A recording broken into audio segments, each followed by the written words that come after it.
Unapologetically Woman. We're celebrating phenomenal women all across Kentucky who make no apologies for their perspectives or the impacts that they are making in the community. Today we're celebrating Dr. Megan Jackson.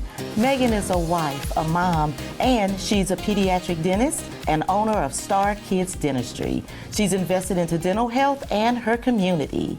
Unapologetically Woman, Dr. Megan Jackson, that's you. Congratulations. Thank you so much. I feel so honored. Well, we're happy to have you today. So you're from Bowling Green. How did you end up in Lexington? So yes, I grew up in Bowling Green, Kentucky for most of my childhood. And then whenever I applied and got admitted into dental school, I moved to Lexington, Kentucky to attend University of Kentucky College of Dentistry. And that was in 2006. And so you fell in love with Lexington and you Yes, just stayed here. I did, yes. I love Lexington. It's a great place to raise a family. There's a wonderful sense of community.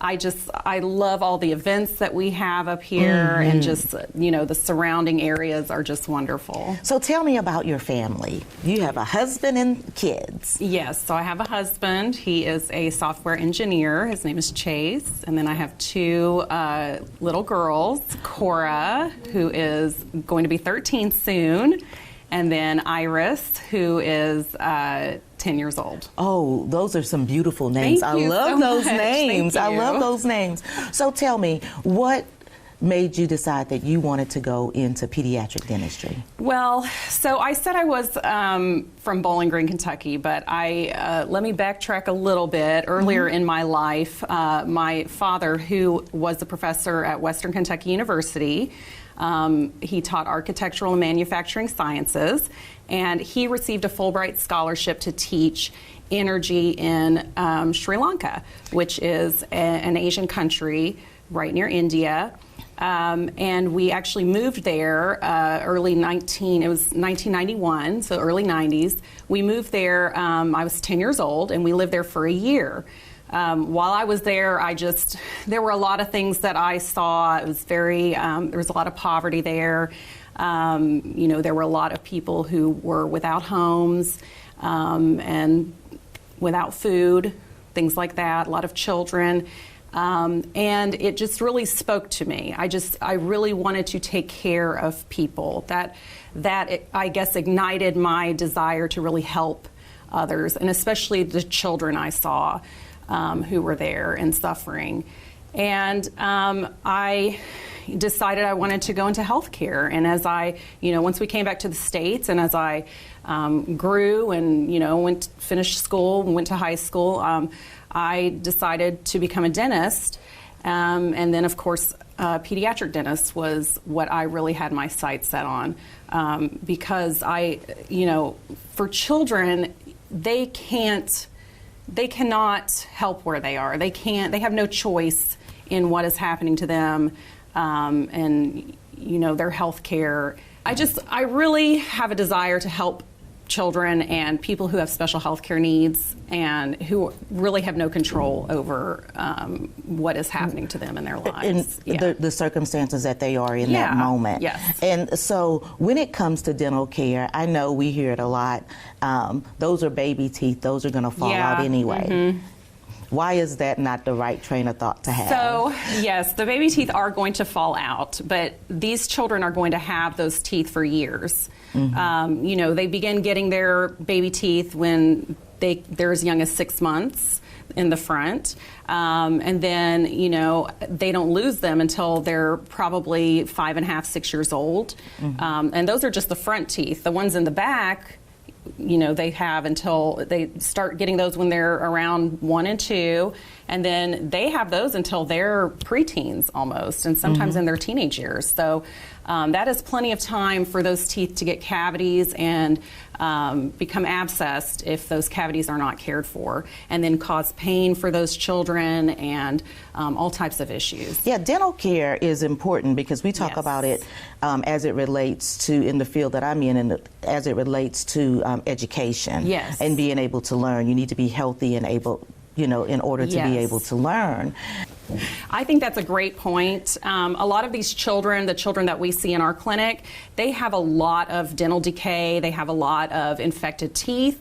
So when you really think about it, from their experience, they are chronically suffering from pain. So they are chronic pain sufferers. And there is a lot of psychology that goes into people who suffer with chronic pain. And you made a great point. They do have trouble learning. They have trouble focusing. And these are very young brains. They're very young minds. And this chronic pain and the issues they're having, eating, speaking, focusing, even sleeping, they're being, woken at night because they're having pain.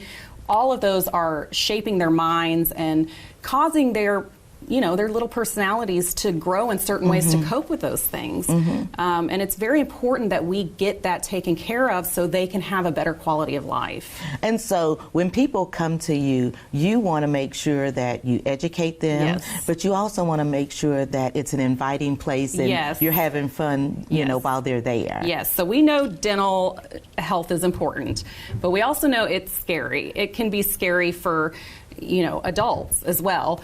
And it really is, if you think about it, it's the one medical procedure, one of the medical procedures that we as a society expect everyone to be awake for.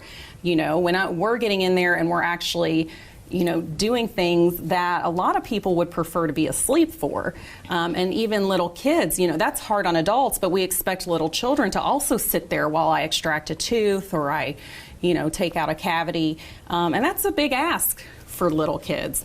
So we really try our best to make things comfortable, happy. We try to be just very, low stress. We always want to smile.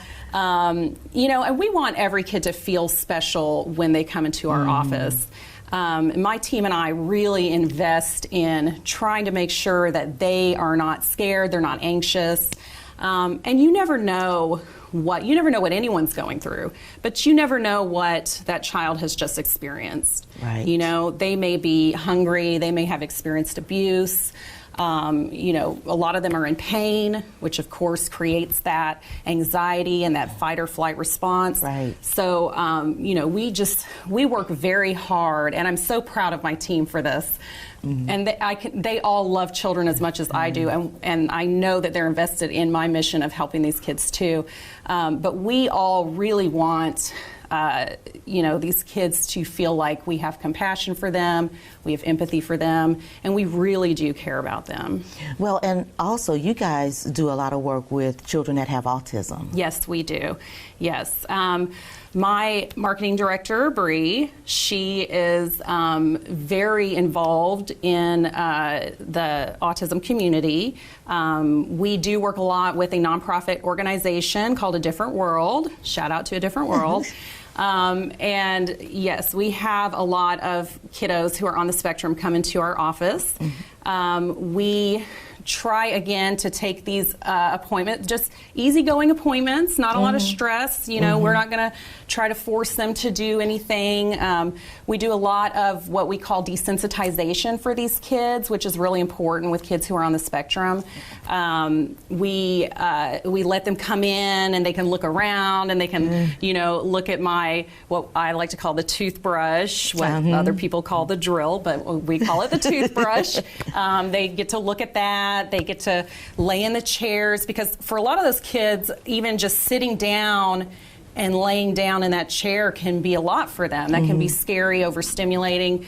And then if you think about it, I'm getting right up in their space. Right. So, I spend a lot of time just kind of getting close to them and just letting them know, that I'm not there to hurt them. I'm there to help them. And we do a lot of appointments like that, and sometimes they just come in. Just to get acquainted. Right, yeah. And they just come in and we sit and talk and they walk around, and we don't do any dental stuff, but we really get them to where they're used to our clinic. And we've had so many kids who have reacted so favorably to that and have done such a good job. We've had kids who were just severely, they just did not want us to look at them at all. And now they come in and they lay down and they let me take a look. And it's just such a wonderful feeling to see that.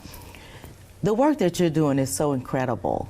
What do your parents think about what you're doing? Well, my family are they're very proud. Yeah, I'm the first dentist. I'm not the first Dr. Jackson. My dad is a Dr. Jackson. My grandpa's a Dr. Jackson. But yeah, they're just so proud of everything I do. Yeah, and I don't know. I do what I do because I feel like I should do it, I guess. So, And a great job you're doing. Oh, thank you. This is incredible because dental health is as important as any other. It is, yeah. It affects our whole bodies. It sure does. Excuse me. It's okay. Sorry, yes, it affects our whole bodies. It can affect our heart and our brains and everything. So, yeah. And so when you're not being a mom and you're not being a dentist and a business owner, you've got a thing for Pokemon. I do. What's that about? I do. So I love Pokemon Go. I've been playing it since it came out. And I just love this sense of community that you get from playing the game. We meet up with other Pokemon. We call our trainers Pokemon trainers. We meet up. We play the game together. I actually play with my husband and my two girls. Okay. We all play together. And I love it so much. I think it's a great game because it really encourages you to go out, meet new people, exercise, and you get to have fun while you're doing it. I love it so much that when I started my office, I nominated my office to be a Pokemon Go stop. Okay. And where trainers will come and they get items and stuff like that. And they actually made it a Pokemon gym. So they made it a gym where people can gather and play the game together. So yeah, so when you come to the office, you are all in. If you play Pokemon Go, then yeah, you can. You're in the right spot. You can put your Pokemon in my gym, but I might let it stay there for a little while. But you never know how that's going to end. Right. So before we go, I want to pitch it to you for words of encouragement to young girls or young women that might be looking at you and think, gosh, I'd like to be a dentist someday. Yeah, well, I am, I love supporting people, especially young girls, who have that desire to become a dentist, and I would hope a pediatric dentist. But my words of encouragement are just don't listen to the noise around you. It is hard. It's a lot of work, but you can do it. And don't listen to people who tell you, oh, well, are you sure you want to do that? You got to study all the time. You got to go to all this school. If you really have that desire to do something, then you can do it. And it's really never too late, honestly. I believe it's never too late. So even women who have, who aren't young girls, women who have gone through a career and they want a career change and they're looking at the world of dentistry, again, it's never too late to try to do something different. And I also want to invite anyone who is interested in my field to come to my office, and you are welcome to come and meet my team, who's amazing, and look around and see what we do. And maybe that will give you a better idea of what you can do to fulfill that dream that you have. Thank you so much. Thank you. Congratulations. Thank you. I'm honored. Absolutely. Very honored. And you deserve all of it. Oh, thank you so much. You guys continue to watch as we celebrate other phenomenal women just like Dr. Jackson. Remember, girls and women, we can do hard things. You heard it from Megan today. Continue to watch as we celebrate other phenomenal women on Unapologetically Woman. I'll see you soon.